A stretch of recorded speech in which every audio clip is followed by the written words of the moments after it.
नमस्कार, संजना यादव अपने YouTube channel पे आप सबका स्वागत करती हूँ। दोस्तों, एक मैं पचरा गीत लेके आई हूँ, तो चलिए सुनाते हैं। पहिल थापना आज है, तो चलिए सुनाते हैं कि कैसा लगा।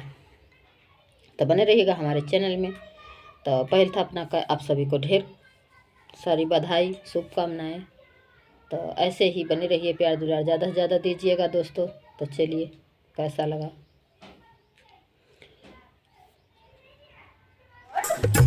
भइल भोर हरिया पूजना कबेरिया केवड़िया खोलाना। भइल भोर हरिया माई पूजना कबेरिया केवड़िया खोलाना। माई सेवा कराइल रउर दुअरिया केवड़िया खोलाना।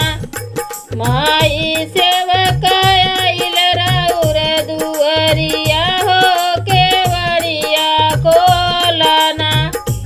भइल भोर हरिया पूजना कबेरिया केवड़िया खोलाना। केवड़िया खोलाना। आईनी मालिनी बिटिया हो केवड़िया खोलाना। हाथ वाली ले फूल गाजर हो केवड़िया खोलाना। भइल भोर हरिया माई पूजना कबेरिया हो केवड़िया खोलाना। माई अहिरा आयल दुअरिया हो केवड़िया खोलाना। हाथ वाली हले दूध दहिया हो केवड़िया खोलाना। भइल भोर हरिया माई पूजना कबेरिया हो केवड़िया खोलाना।